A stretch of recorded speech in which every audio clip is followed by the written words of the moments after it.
Magandang gabi mga kapuso. Ako po ang inyong Kuya Kim na magbibigay sa inyo ng trivia sa likod ng mga trending na balita. Naalarmang magbabarkada mula Quezon City habang nagbabakasyon sila sa Taiwan, ang dalang power bank ng isa sa kanila, bigla na lang sumabog. Ang barkada ni Sheka bumiyahe kamakailan sa Taiwan. Pero sa unang gabi raw ng kanilang bakasyon, sila'y nabulabog. Habang sila raw kasi natutulog ang sinacharge na power bank ni Sheka, bigla na lang sumabog. Nagulat ako, pati yung friend ko. Ang una po naming ginawa, pinatay po ng kumot yung apoy. Nag-alarm na po yung fire alarm. So, pinababa po kaming lahat sa buong hotel. May mga dumating na pong mga fire truck, pati mga bumbero. Agad naman daw na naapula ang apoy. Pero pinagbayad daw sila ng 10,000 pesos para sa danyos. Ayon naman sa kanilang pagsisiyasat, may depekto raw ang nabiling power bank ni Sheka, kaya mabilis itong nag-overheat at sumabog. Agad daw silang nakipag-ugnayan sa manufacturer ng power bank at nangako raw ito na magbibigay ng refund. Pasalamat naman si Sheka na sa kabila ng nangyaring aberya, ligtas daw sila at may energy pa para ituloy ang kanilang gala.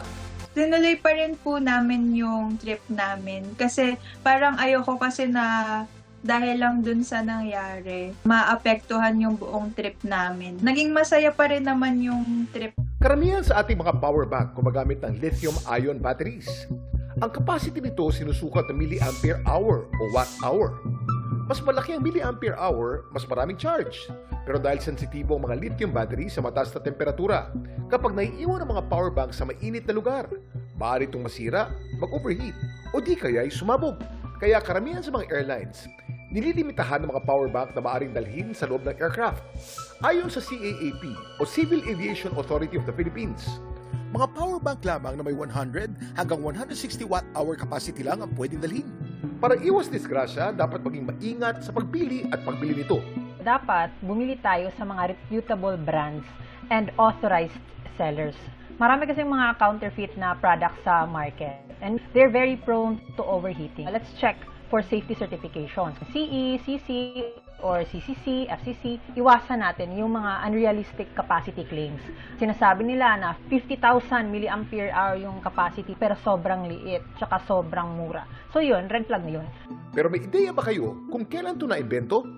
Kuya Kim, ano na? Dekada 90 pa lang, may mga portable battery packs na para sa mga laptop at gadgets. Pero mabibigat pa ito at hindi yung nakasanayan nating USB style.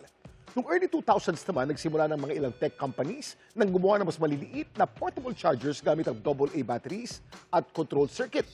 Ang first commercial power bank brands at products naman, sinimulang ibenta mula 2004 hanggang 2006. Kasabay naman ang pagdami ng mga smartphones, ang siya namang pagsikat ng mga modernong power banks. Kalaunan, lumabas na ang mga power banks na may mas mataas na capacity, fast charging, at mas slim o mas maliit na disenyo. Samantala, para malaman ang trivia sa likod ng viral na balita, i-post o i-comment lang, #Kuya Kim, ano na? Laging tandaan, kimportante ang may alam. Ako po si Kuya Kim at sagot ko kayo, 24 oras.